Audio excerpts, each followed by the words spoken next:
Johnny master అందరికీ తెలిసే బయటపడ్డాడు, కానీ శేఖర్ మాస్టర్ మాత్రం సైలెంట్ గా చేస్తాడంటూ హైపర్ ఆది సంచలన వ్యాఖ్యలు చేశారు.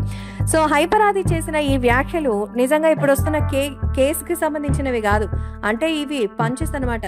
సో మామూలుగా అయితే హైపర్ ఆది తను వేసే డబుల్ మీనింగ్ పంచులు ఎప్పుడు అలాగే ఉంటాయి.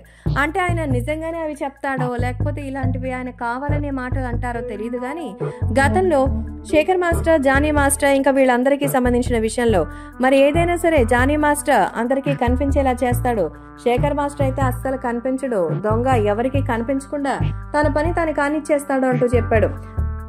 మొత్తానికి ఇప్పుడు తాను అందరూ రిలేట్ చేసుకుంటూ నిజమేనా అంటూ అన్నారు. అయితే ఆయన చెప్పిన ఉద్దేశం కోపం విషయంలో, అంటే ఏదైనా సంబంధించి సెట్ లో ఏదైనా గొడవ జరిగితే అందరి ముందర గట్టిగానే కోప్పడ్డం మరి జానీ మాస్టర్కి అలవాటు, కానీ శేఖర్ మాస్టర్ మాత్రం చాలా సైలెంట్ గా అయితే వాళ్ళకి ఒక పనిష్మెంట్ ఇచ్చి వెళ్ళిపోతారట.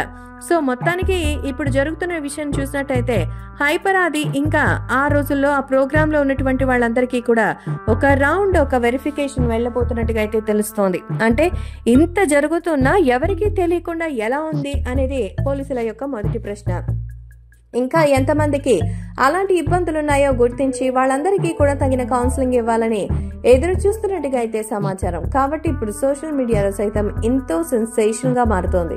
అలాగే అభిమానులు కూడా ఈ విషయాన్ని గురించి తెలుసుకుని ఒక్కసారిగా ఆశ్చర్యం వ్యక్తం చేస్తున్నారు.